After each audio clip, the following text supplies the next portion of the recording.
Subscribe करें और दबाएं बेल आइकन ताकि कोई खबर रह न जाए। और नाजरीन, मुल्क में मूसलाधार बारिशें बरसाने वाला सिस्टम दाखिल हो गया। आज से 30 जून के दौरान मुल्क के मुख्तलिफ हिस्सों में बारिश मुतवक्को है।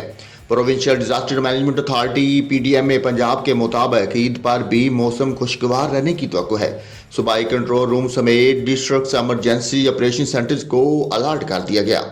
PDMA ने कहा कि आज रात से 30 जून के दौरान लाहौर, इस्लामाबाद, रावलपिंडी, मरी, गिलियात, अटक, चकवाल, जहलम, मियांवाली और सरगोदा में बारिश हो सकती है। आफताबाद, मंडी बहाउद्दीन, सियालकोट, नारोवाल, गुजरांवाला, गुजरात, शेखुपुरा, फैसलाबाद, जंग, टोबा टेक सिंह में भी बारिश हो सकती है।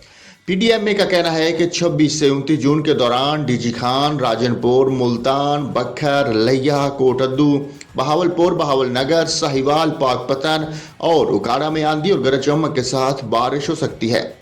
मूसलाधार बारिशों से 26 और 27 जून को लाहौर, इस्लामाबाद, रावलपिंडी और गुजरांवाला में अर्बन फ्लडिंग का खदशा है, जबकि मरी में लैंड स्लाइडिंग भी हो सकती है।